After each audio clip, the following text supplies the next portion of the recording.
There's a lot of things in this old world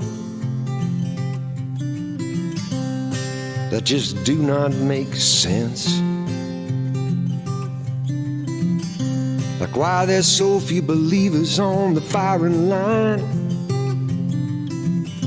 while so many others sit the fence.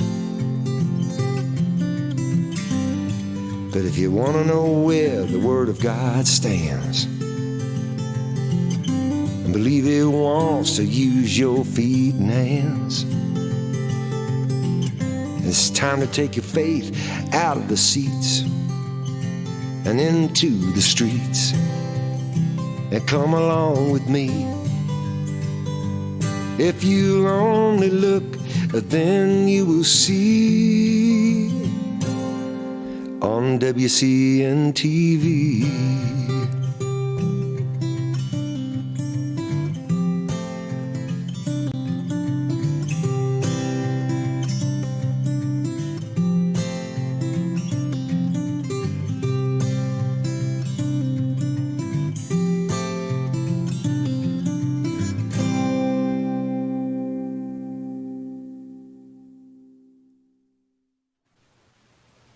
My friends, thank you for joining me today here on WCN TV. I am your co-host, Dr. Mike Spalding.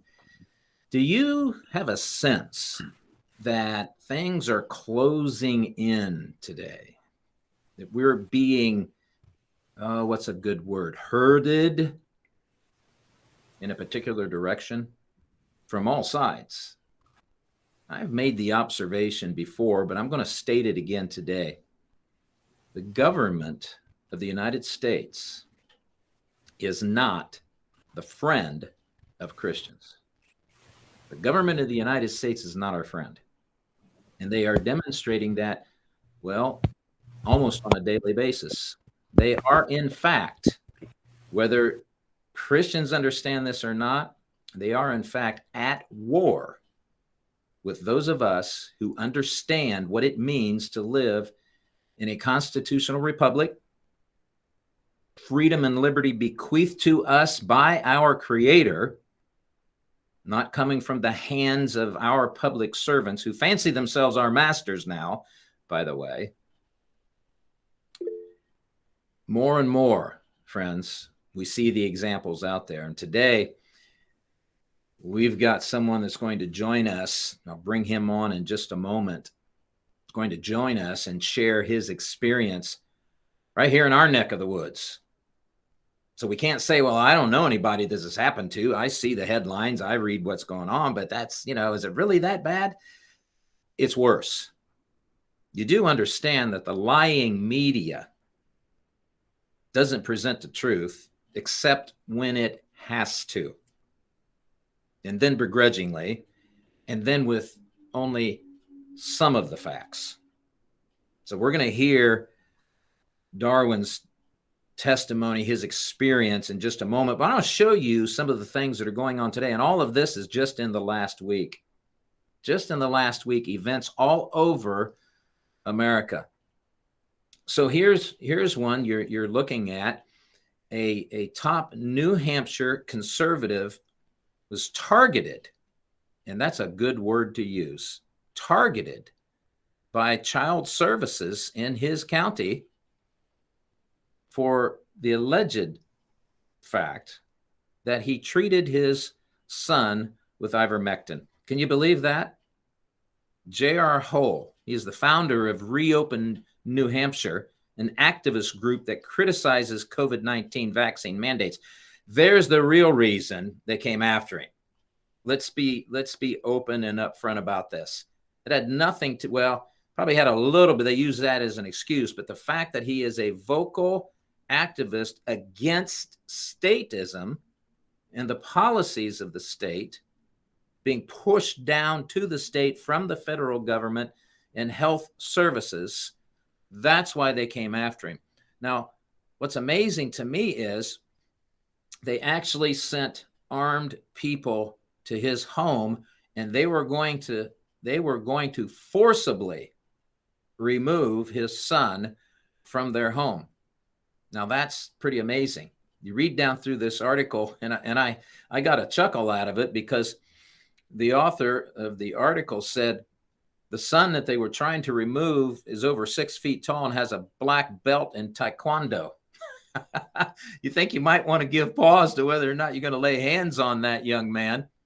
And he wasn't even home when these people came to forcibly remove him. Now, the family has managed to get an injunction against this happening, but why should they even have to go to that length to ensure that the government doesn't interfere in their family? It's insane, this kind of thing.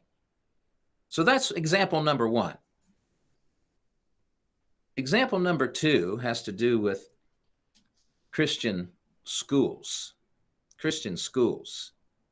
And in this particular example, Christian schools, and this applies equally to homeschoolers. The same thing is true for homeschoolers. If you uphold biblical sexuality, you teach what the scriptures actually says concerning genders and sexuality, you're going to come under fire. And they're going to be looking at reasons, or excuses is a better word, to come in and remove your children. I was speaking with someone in the queue before we went on the air.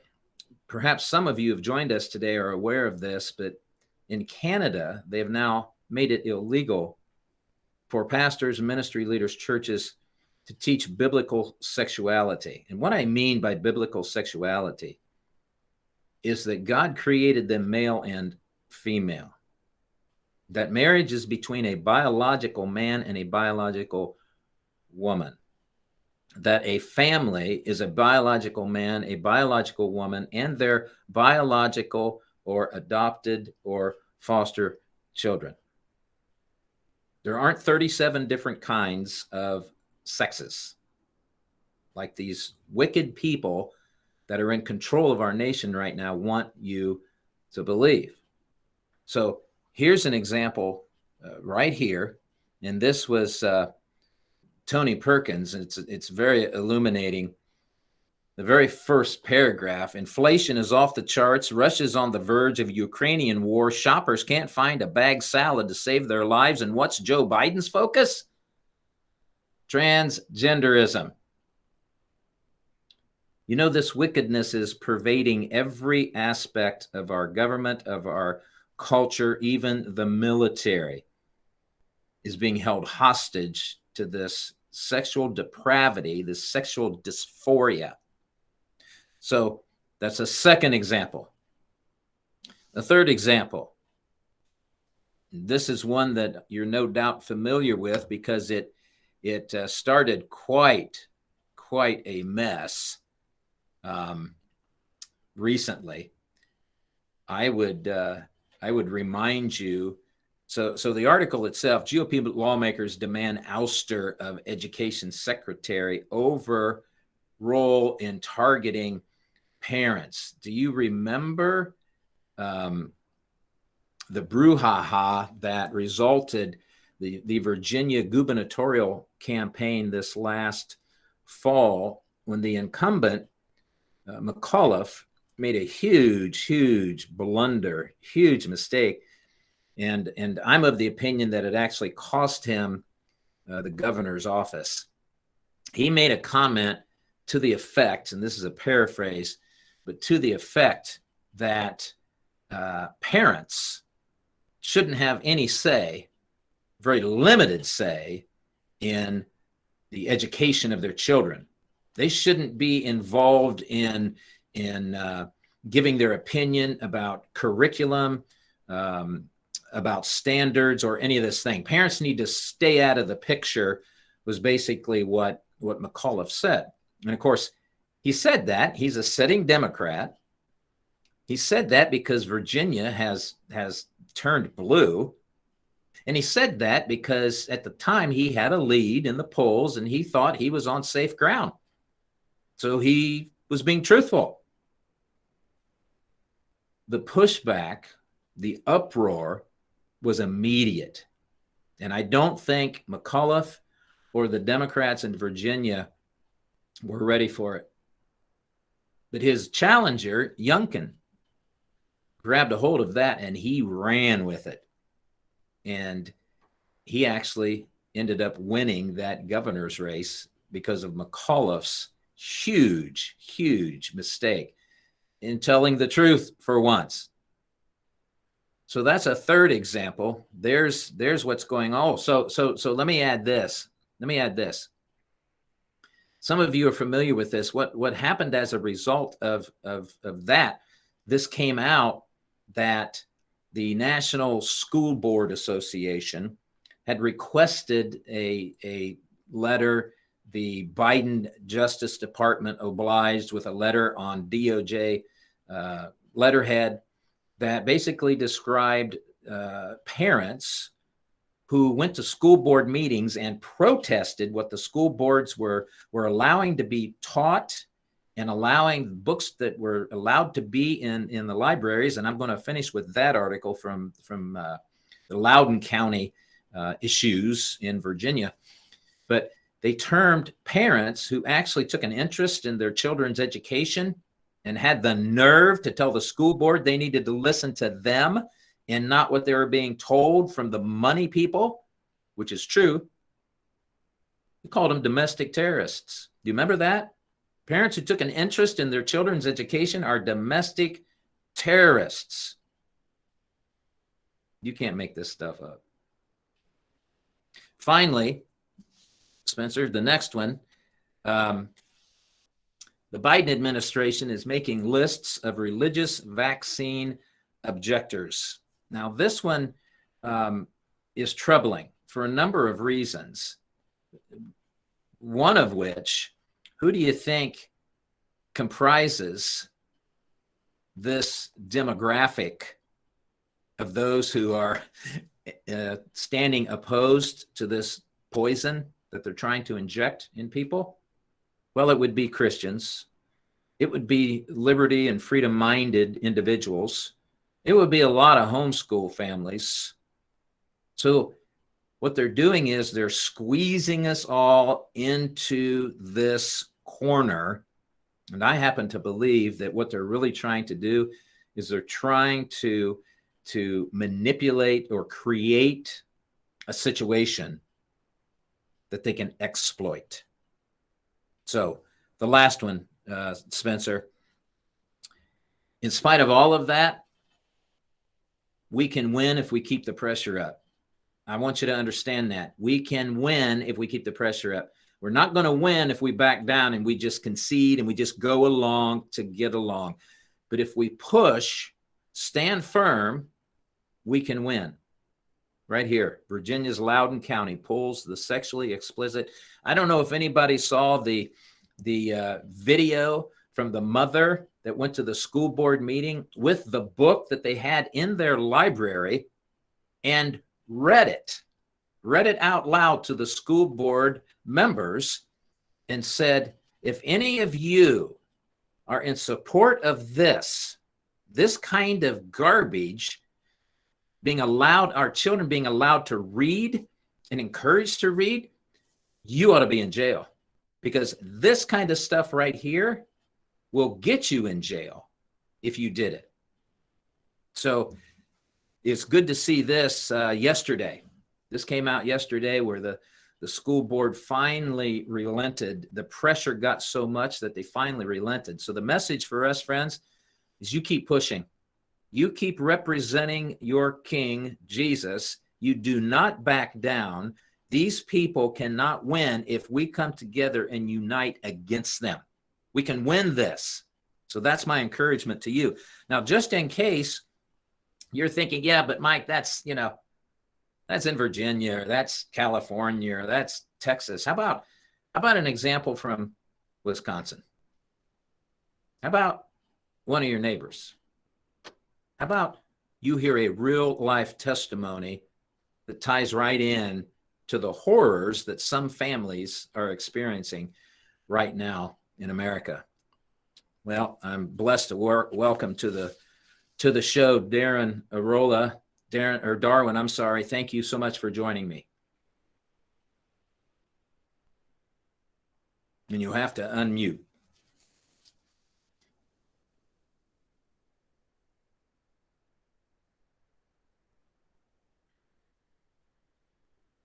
So Darwin has a story when he's unmuted. There he is. There he is. Darwin, thank you so much for joining me. Oh, thank you for having me, sir. Yes. Well, your story goes right in line with everything else that we just covered, these headlines. Your story should be a headline, I believe, Darwin. Yes, sir.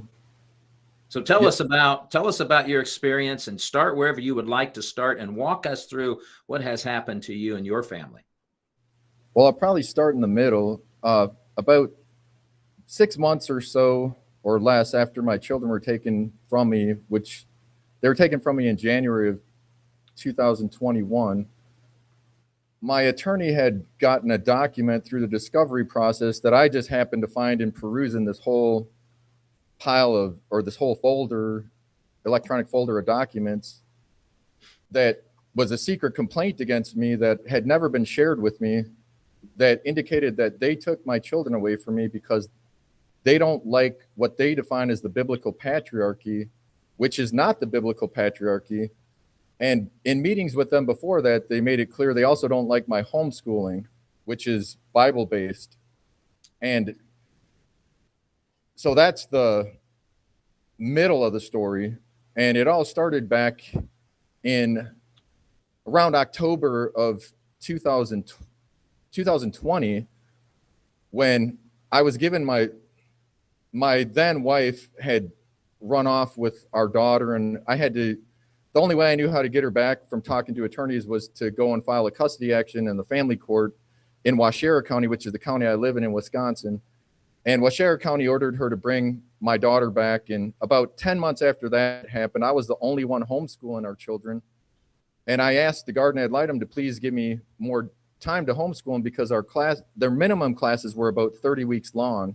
And I only had them 26 weeks out of the year. And I also didn't want to have to homeschool them during the summer. And I couldn't get through their classes anyway. So long story short, I was given primary custody or primary placement of our children during the school year. And then my wife at the time was given primary placement during the summer. And within a week after the court made that order, her attorney filed a motion with the court to overturn that order. The court respectfully denied. And then the next week, when I went to pick up my children, which was Sunday, November 1st of 2020, my children weren't forthcoming. And so I called the police to try to enforce the order. And the police said that there was an HHS report against me. And the social worker, whose name was Stephanie Knutson, told me that she didn't want me to pick up my children because she needed to talk to them on Monday. And I had found out later, after I got my children back 3 days later, when my county got involved, that she had already talked to my children that Sunday. And my first meeting with Miss Knutson and a lady named Wendy, they interrogated me for about 4 hours. Their primary focus of this they came over to my house unannounced when my children were in the middle of their homeschooling classes, disrupted the classes. And then I went into a private room with them for about 4 hours, where they interrogated me in regards to my religion and in regards to my homeschooling practices. And I still remember to this day, one of the questions that they asked me is, which Bible translation do I use? Now, obviously I was thinking in my mind, I probably shouldn't answer King James Version. So I told them the truth. I use a multitude of Bible translations. And they took my children to a forensic interview shortly after they came and interrogated me about my religion and my homeschooling practices. And they told me nothing about this forensic interview, but one of the times that I went to pick up my children after that, my oldest daughter was complaining about lower back pain. And I was like, where'd you get that from? And she said, Mom beat me when Stephanie Knutson came and showed her the document that I wrote in the forensic interview. And I'm like, what document? What? And then, so her lower back pain wasn't going away. And I talked to one of my neighbors, and she said to take him to the emergency room in case she has like back permanent back damage or something. So I took her to the emergency room. I said, well, okay, let's go to the emergency room. Then my son said, oh, she also beat me. And I said, where? And she pointed to the top of his head. I touched the top of his head and he had a big, massive lump on his head. So I took them to the emergency room. The doctor reported the event to my county, who then reported it to Portage County, which is the county that is doing all this religious discrimination against me and my children. And Stephanie Knutson came down with someone who identified himself as a sheriff, and I assumed he was a Waushara County sheriff, but he wasn't in uniform, and he came in a unmarked vehicle. And it turned out that he was actually a Stevens Point police detective, which has no jurisdiction where I live. And according to my children, they took them each into a room, the detective and Stephanie Knutson, and talked to them about my homeschooling, gave my son a mathematics exam without even asking me, and I guess didn't really ask very much about the abuse that they were supposedly there to investigate. Of course, I didn't know that because I wasn't in the room, but my children told me this later. And then Knutson and the detective and Wendy, I think, was with her as well at that time. They all left and went back.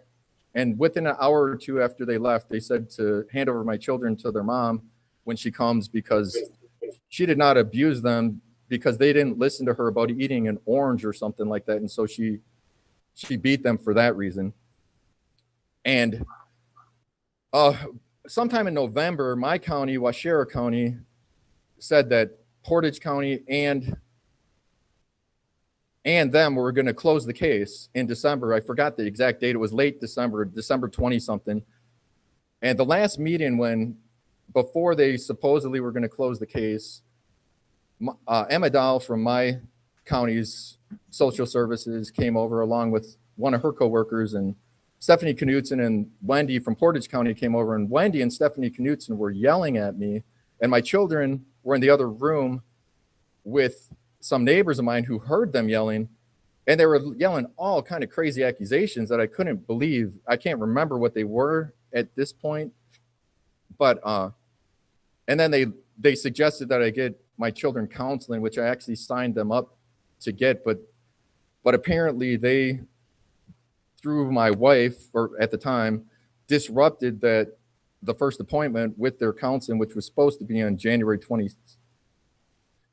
It was like, or mid to late January of 2021. And anyway, whatever date they were supposed to close, it was December 20 something. I can't remember the date. My county closed the case, and then Portage County opened up that secret complaint against me that like I said, they never gave it to me. They never actually gave me any complaints against me for any of these things that they were trying to do. And that complaint said that they don't like the patriarchy. They don't like, and they misquoted Ephesians 5:22. They said, wives, obey your husbands, which I didn't really understand. What did that have to do with me being a father, first of all? And then they, like I said, they misquoted. Most translations will quote that as, wives, submit to your husbands. And it goes on as unto the Messiah in all things. And it goes on after that to tell the husband that he's the servant leader of the wife, and he doesn't harm his wife. There's no domestic abuse or anything like that. And Stephanie Knutson later on in court actually testified that she equates the Bible with domestic abuse, even though in that complaint that she apparently wrote, if she just had read a few verses later, the Bible clearly talks against domestic abuse and does not condone domestic abuse, says the husband should not abuse his wife, but should care for her as his own body. And if you go down to, Ephesians 5:33, it talks about, it says, nonetheless, let the husband therefore see to it that he loves his wife, and let the wife see to it that she respects her husband. And Ephesians 5:21 basically tells all believers in the Messiah to submit to one another. So basically it's saying that we're all supposed to respect each other. The wife is to respect her husband. And of course, she is to submit to him like we are to submit to the Messiah.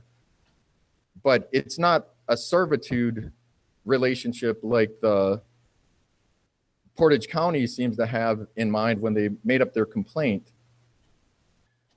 And yeah, go ahead. So Darwin, a couple of questions come to mind, and hoping that you can clarify. So did you ever figure out what the two county social workers came to your house to interview you, really interrogate you for 4 hours.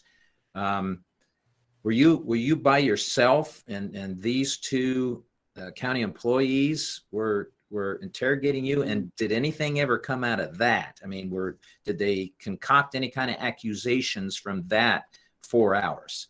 Oh yes, in January, what was it?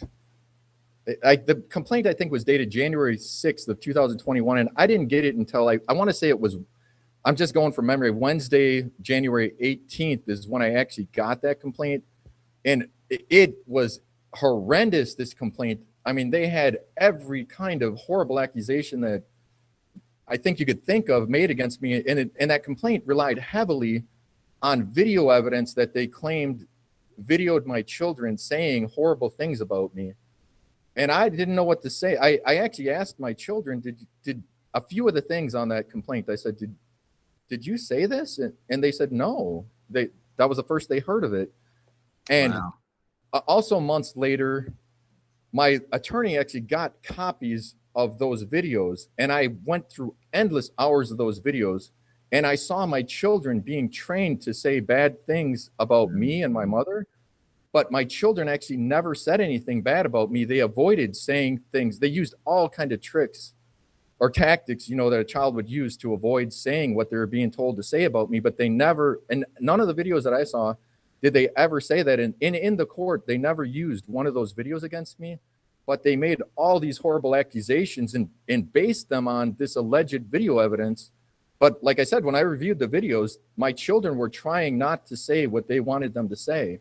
They did actually get them, or my wife at the time did get them to say bad things about my mother in 5 of the videos, but they were trying to get them to say bad things about me in video after video. And my little ones never, I apologize. Yeah. They wouldn't do it. No. Yep. Well, praise God for that. Yeah, the poor little ones. And in the first hearing that they took, so, okay, on Sabbath, because Knutson and Wendy knew that I keep Shabbat, after that interrogation, she came over on Shabbat. I want to, forgive me about the date. I want to say it was Saturday, January 23rd. She came over to my house. It was Sabbath, and I would not answer the door for her because I didn't want to hear her nonsense, on Sabbath. So I just refused to answer the door. She told me, she yelled that she left some papers under my mat. And after she left, I went and got those papers, and those papers said that she was not letting me pick up my children Sunday, the next day, which was my visitation day. She couldn't tell me that on Friday during the day or any other day during the week. She had to come out on Sabbath. And when she testified in court, she testified that she knew the significance of Sabbath to me, and she basically did not care. And I believe that she did that on purpose because she was hoping I wouldn't answer the door, so she'd have an excuse to say that I did not cooperate with her to keep my children away from me, which is what they did say. Mm-hmm. But if I did answer the door, through that complaint and through her testimony, what she wanted to do is get me to sign I think they called the safety plan. And through reading their secret documents that my lawyer got, that safety plan would have consisted of someone living with me 7 days a week, 24 hours a day, to monitor my every act. And in her testimony to the court, she said that if she could not staff that plan, they would have still taken my children away from me. So I believe that no matter what her intent was to take my children away from me, and indeed, when she took my children away from me the first time on November 3rd for 3 days before my county made them to give them back to me, she was trying to get me to sign, or through some workers at my county was trying to get me to sign a safety plan at that time, but that would have signed my parental rights away to my children. And I absolutely refused to do that. That and the fact that my county is apparently not being run by this crazy totalitarian Nazi agenda that these people have fallen under is the only reason I was able to keep my children from that time until the time when Knutson took them away in late January of 2021. And when I went to the first hearing in January, which was the Tuesday after she came over on that Shabbat, the judge would not give me a court-appointed attorney, but she had given my wife at that time a court-appointed attorney. And my wife and I have the exact same asset and financial situation, or at that time we did. And the court had all of our assets locked up. So I could not touch any assets, and my wife at the time could not touch any assets. And I explained this to the judge in writing after that, because she denied me in court, a court-appointed attorney, and made me to defend myself against the corporation counsel attorneys, against the court-appointed attorney that she gave to my wife, and against at least a handful of or more of Portage County Health and Human Services employees. And it must have been during the break, during that trial, they were talking about how my children were not cooperating with them and how they wanted to come back to me. It's not on the transcript, so I assume that was during a break. Unless for some reason the stenographer did not transcribe that. But it was heartbreaking to go through this whole thing, and it was just a total railroad. And later on in that hearing, they talked about giving the parents a psych eval, and I said, or giving my children a psych eval. And I said, you should give both of the parents a psych eval as well, because it'd be too much of a long story, but I really believe that there's possible mental illness for the reason that my wife at the time was doing all this kind of crazy activity. And I wanted to try to get her help. I've actually tried to get the family court to order us both to get psych evals, and the family court would not do it. But this judge actually ordered for us to both get psych evals. And at a later hearing, the corporation counsel said to the judge, when the whole issue of psych evals was brought up, she said that was the dad's idea. And then the judge said something like, oh, the dad wants it, it's too expensive. So there's this whole bias against men pervading this whole system, and pretty much almost everyone I interacted with was women. And I have no problem with women. My mom's a woman. I was raised by my mom. My wife at the time was a woman, and I loved her very much. And I've even got recordings that I sent you where she explained what a good husband and good father I was, which also kind of adds credibility to the possibility that there's some mental illness in all of this. But anyway, so like I said, Darwin, I have to ask, the court system refused to appoint you an attorney. That's correct. They knew that you did not have the financial capacity to engage one yourself. Yeah, me and my wife were in the exact same financial situation. So if they would award one to my wife, why don't they give one to me, who's in the same situation? And the judge was saying I have all these assets, and I explained to her in writing after that, I filed a written request after she denied me in court, saying what all the assets are and saying the family court has all these assets locked up. I'm like, we have these assets, but I have no access to them. The judge will not allow me to access my fund. In fact, I sold my house in California, and the money I had transferred to New Zealand. And then at that time, my wife at the time filed for legal separation so that she could get part of that money, because that house was in my name. I owned it outright before marriage, and I wanted it in New Zealand because I saw the dollar was falling. So I didn't want to have exposure to the decline of the dollar, and the New Zealand currency was being managed a bit better. And I actually had planned to transfer it over to Israel into shekels, which is still a central bank run currency, but it's much better run than like New Zealand and way better than the US right now. So anyway, all that got nixed by the judge. He ordered me to bring it back to the US, which he couldn't actually enforce that order, but I just obeyed the order and brought it over to the US. And once it was back here, I had no access to that money. I still to this day don't have any access to that money. And so the judge thought that situation was good to give my wife a court-appointed attorney, but did not give one to me. And in the very final hearing, the judge equated herself as being a member of Portage County Health and Human Services. My appellate attorney, who's trying to get all the judge's lawless rulings overturned to hopefully get my children back, pointed that out, that she kept saying we, like the judge was referring to her as part of this Health and Human Services. So she was very biased and all through. And also one of the things that got brought up in the hearing was an allegation about me having a certain type of discharge from the military. And I tried to get my actual discharge document, but I don't actually have them to this date. I don't know what's going on fulfilling that request. But my attorney told me to go down to the VA in Milwaukee and asked them for a letter saying whether I had this type of discharge or not.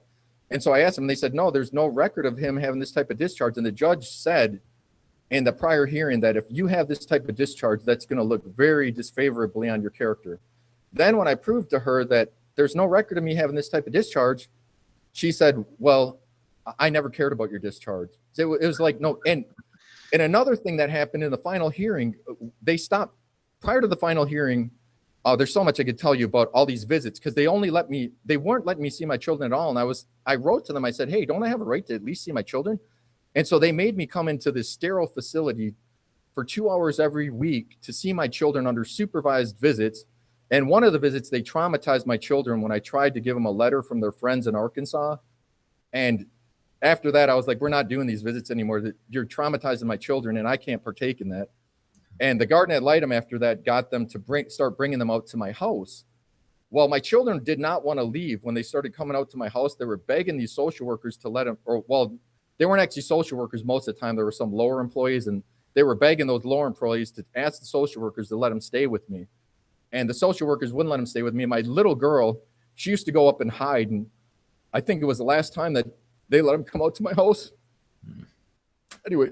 So Darwin, I've got to believe, based on what you've shared with us, that if a higher court sees this, they're going to go ballistic on all of the illegal procedures and rulings. Knudsen clearly was a hostile presidential witness, and you had the right to have a court-appointed attorney, but they deliberately withheld that from you so that they could try to railroad their decisions. I've got to believe, Darwin, that at some point down the road, this thing is going to get reversed. And now you mentioned that you've got an attorney now that's looking into some things. Is there anything you could share? Or maybe you can't share too much because you don't want to reveal, or? Well, I appealed the case immediately because the two charges that they found, I don't know actually who they found guilty of these charges, because I'm going to take a step back. After the trial, there's so many hearings and trials, but there was like an official trial, and they had their psychiatrist testify at that trial. It was months after they took my children away from me. That psychiatrist, her testimony that was implied, or the timeline that was implied by her testimony, showed that their intervention gave my children PTSD within approximately a month of them being taken away from me. And then these social workers waited over 5 months to go and get psychiatric help for my children, who they gave PTSD to through this wicked intervention. And okay, so to answer your question, the case is on appeal, and I'm hoping, but anyway, related to that, so one of the charges was emotional neglect or something like that, or an emotional abuse or something like that. And the PTSD charge that was given to my children per their psychiatrist timeline about a month after they were with me was the basis for that finding. But according to the law, that whatever damage was done had to be as of that January 6th, 2021 complaint. So the judge is finding guilt or harm that was actually done by HHS, blaming it on the parents, and finding that statute to be valid when the statute itself says that the harm had to be done on or before the complaint was made. So that was one lawless finding of this judge. Another one was they just made up a neglect charge, because in that forensic interview that they took my daughter to, which they told me nothing about, I ended up actually getting my lawyer, and I was telling my lawyer, I'm like, her name was Sheila. I said, Sheila, we got to see this forensic interview because because the children's mom beat the children for what was in this complaint. And so Sheila ended up, and the corporation counsel tried to discourage us from seeing those videos of the forensic interview and from reading the documents. And she told Sheila, I'm not going to introduce that as evidence. And Sheila said, well, maybe I will. And so anyway, we finally got to see these, and I could not believe what I was looking at. Like, my children had told an incident where my wife at the time, before she had abandoned us, she was saying all kind of verbal abuse to me and was beating me physically. And that so impacted my daughter that she could not speak about that in the forensic interview. She had to write it in a document. And that was the document that this Stephanie Knutson had showed to my wife, that caused my wife at the time, that caused my wife to beat our children and ended up me going to the ER. And they used that, which was from, I want to say it was almost 2 years before the trial, as neglect. They said that constituted us neglecting our children. And if you look, neglect has nothing to do with that. Neglect is, are your children well fed? Are they well cared for? I was taking them to counseling, and I had actually arranged to take them to the counselor that they told me to take them to. And then they intervened to make sure I didn't get to take them to that first appointment, which was the week before the last time they let my children be placed with me.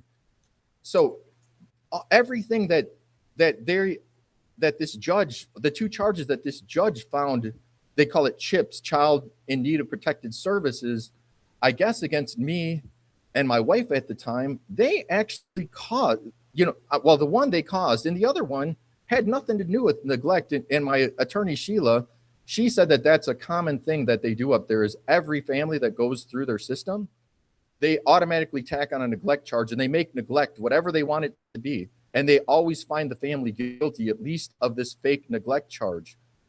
And in my case, they also did this emotional abuse thing that really was caused by them, per the timeline implied by their own psychiatrist. So it's just a total railroad job. And there's a civil rights attorney in Madison who's been looking in on this case almost since the beginning.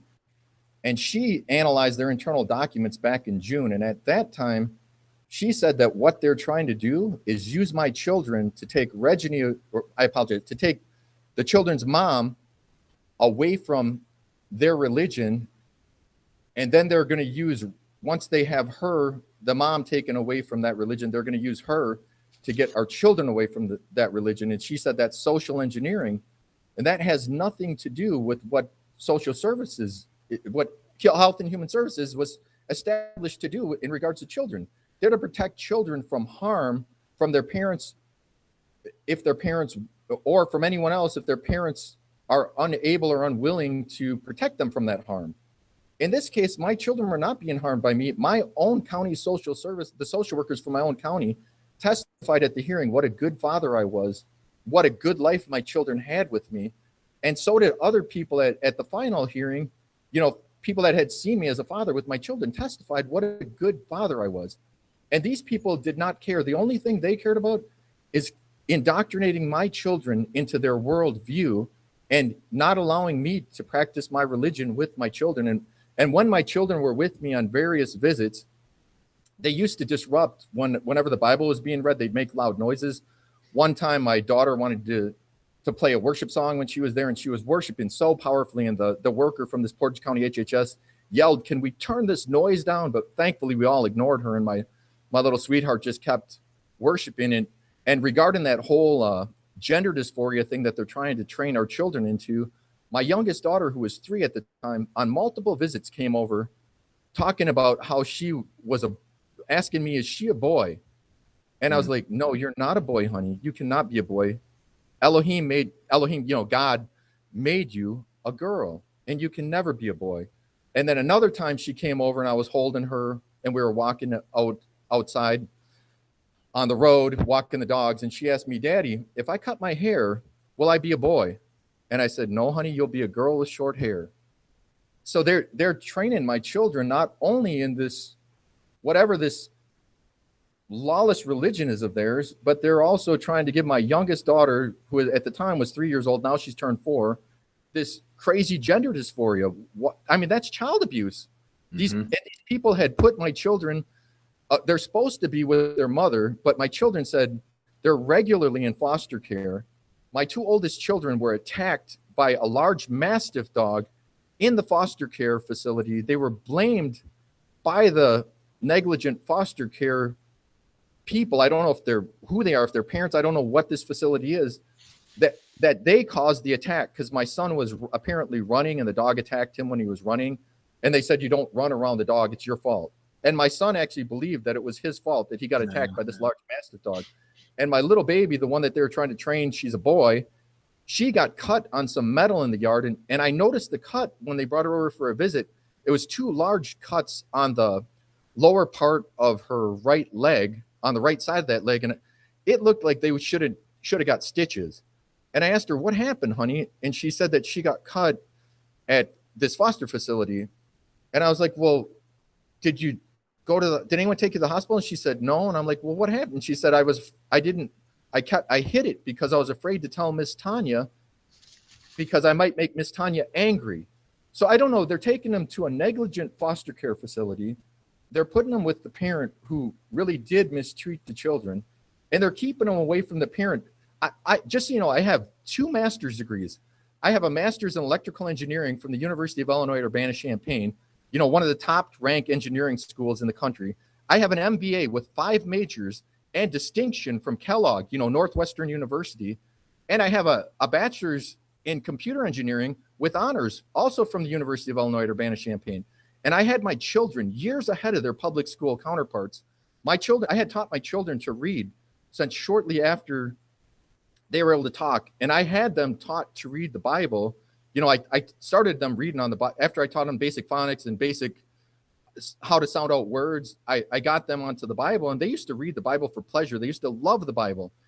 And they were years ahead of their public school counterparts. And they took them away from me that January and did not give them any education for that entire school year.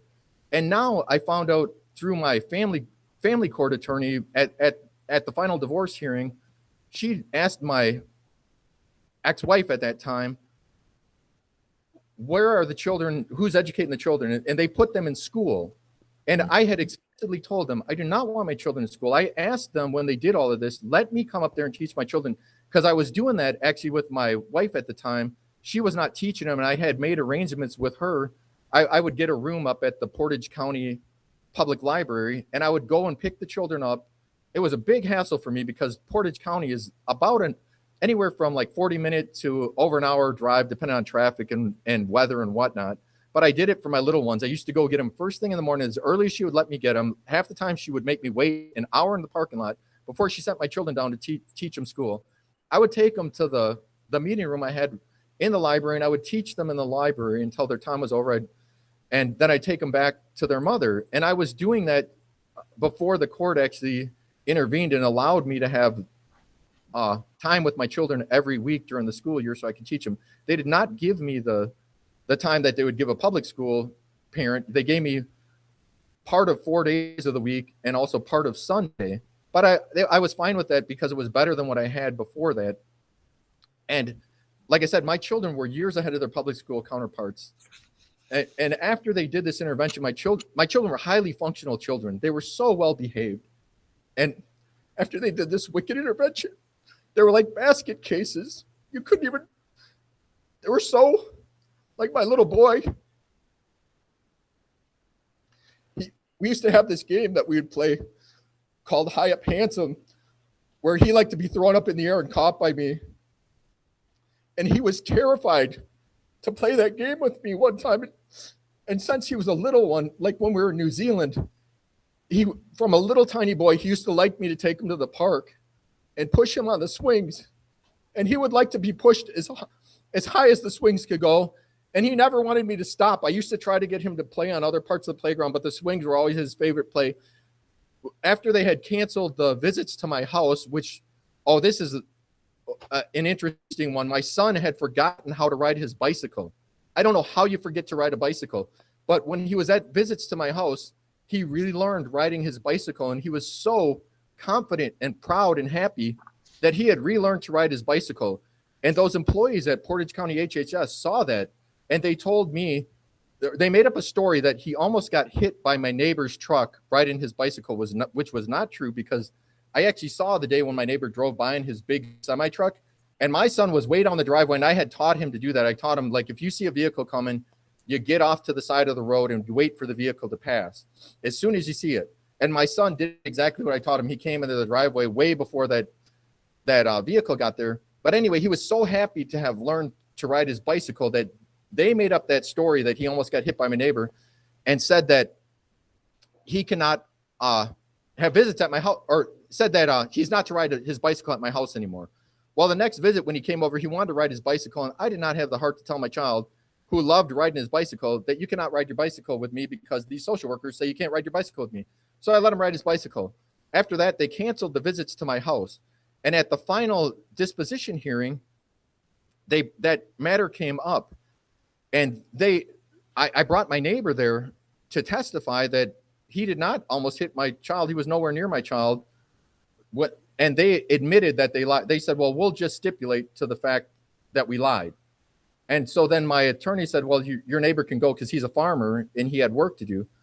So when my neighbor left, she got them on the stand and asked them that. And then they re-elicited the lie. They restated the lie. And she said, oh, you're changing your story again. Okay, get it back. So I had to go through this whole rigmarole to get my neighbor to come back. Then when my neighbor was back, they admitted they lied again.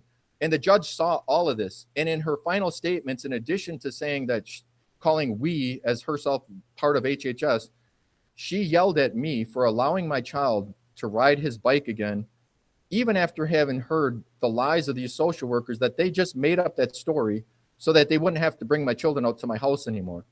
So the next visit after that, they started making me visit with my children in the park, and my children had relationships with their animals. So I brought up some of their animals. I brought up a few ducks and some of the kittens when I met with them in the park.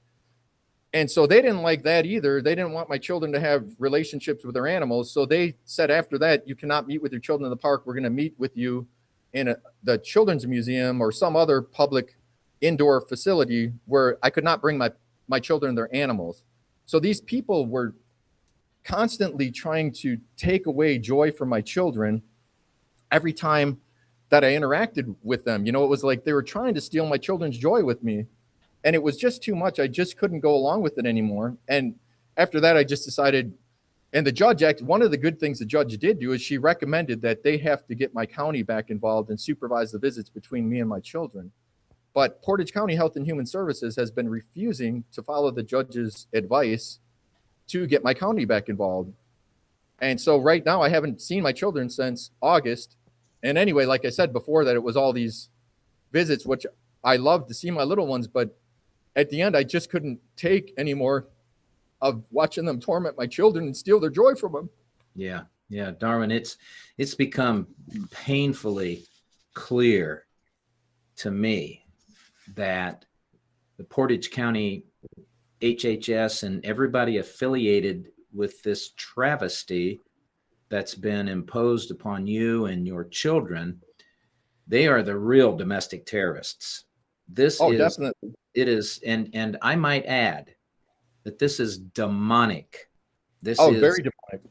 It's demonic that they would deliberately, and they're flaunting it, Darwin.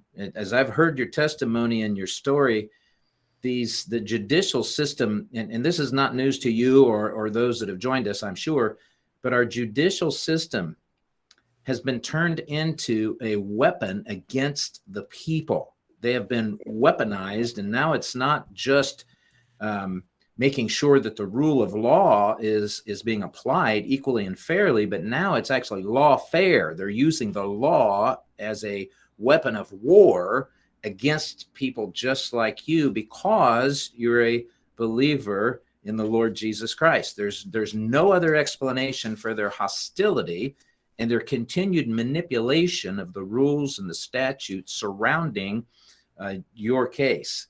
Darwin, we've got just a few minutes left. I'll let you share the last word. Anything you haven't covered yet or would like to share with our viewers?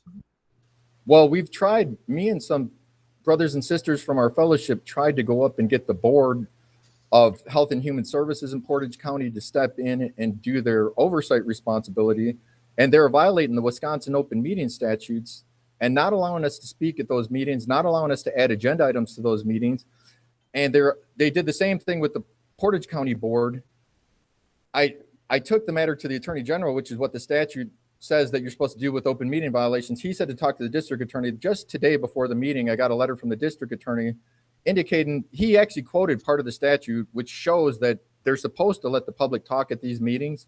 And they actually have a procedure for adding agenda items that they are not following. And he said that they haven't violated any of these laws. So the county is like corrupt from top to bottom. I've never seen such lawlessness. It's like a pit of lawlessness. And I agree that there's definitely demonic activity, because a pastor at one of the fellowships that I went to when this all first started occurring, I said, I can't believe these people. You show them facts and they still act like the lies are the truth, and they ignore all the facts that are right in front of their face that this is a lie. And he said the same thing, that it's demonic. And I had started engaging in spiritual warfare, which I wasn't familiar with spiritual warfare before that, but I started trying to educate myself on that. And it has seemed to have some impact, but I don't know if we've broken through this demonic stronghold or not. I mean, it really seems like these people are bent on persecuting believers. And I sent you a video actually from the Portage County board meeting that me and one of my brothers in the Messiah spoke at, and their response of the board members is they don't care about the Constitution. The Constitution's an antiquated document and they don't have to follow it. And I was like, it doesn't apply to our time. We live in a very technologically complex society. And they basically implied in that response that they had been doing this for about 2 years. That's the way I took the response. And actually, Sheila, the attorney who defended me in this case, she said, I'm far from the first one that they've done this to. She said that their modus operandi is to declare believers, Bible adherents, as fundamentalists and take their children away. And she said that they've done this to many people before me. And they've actually been delaying the appellate process. And one of the excuses that they gave for their last delay is that they're persecuting another family after me, and they need time to persecute this family before they can write their response to my attorney's appellate brief. So, I mean, I've written to, I've talked to my county, and I said, look, these people are ruining my children in my county. It seemed they were on my side. They just got a new director. So I don't know if he's going to be one of these people with this kind of crazy Das Gesundheits like agenda or what. And also the sheriff in one of the meetings arrested one of our brothers because he tried to speak at the meeting. But my county told me a place in Madison that I need to go and talk to that has oversight over these people. So I talked to that organization in Madison, that government body, and they referred me to someone up here, and that lady is denying that she has any oversight responsibility. And she said to go and talk to the county. And I said, wow, the county is the one that is doing this. Do you think that they're going to supervise themselves? I've been trying to get oversight. And I talked to the governor, and the governor told me to talk to the county executive there. And the corporation council told the county executive and all of the boards not to speak to us. So, and to shut us out of the open meeting process, not to allow us to submit agenda items and not to allow us to speak at their meetings. And that's what they've been doing. So, I mean, really, these people need oversight because they're doing this. They're not only doing it to my children, but they're doing it to other children. And I can't, in good conscience, allow this to happen. I have to do what I can to try to stop this craziness. Just like Bonhoeffer, Dietrich Bonhoeffer said, when the Nazis were rising to power in World War II, he said the church must stand against this wickedness now, because it's weak now. But if we let it get strong, it's going to be much harder to defeat. And we see the result from World War II.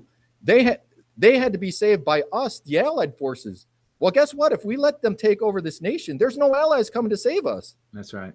Yep, that's right. So, Darwin, is there, do you care to give a contact information, email? You don't have to, but I'd love to. If there's anyone that can help.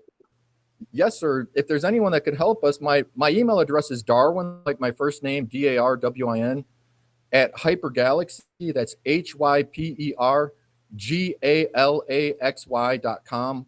Darwin at hypergalaxy.com.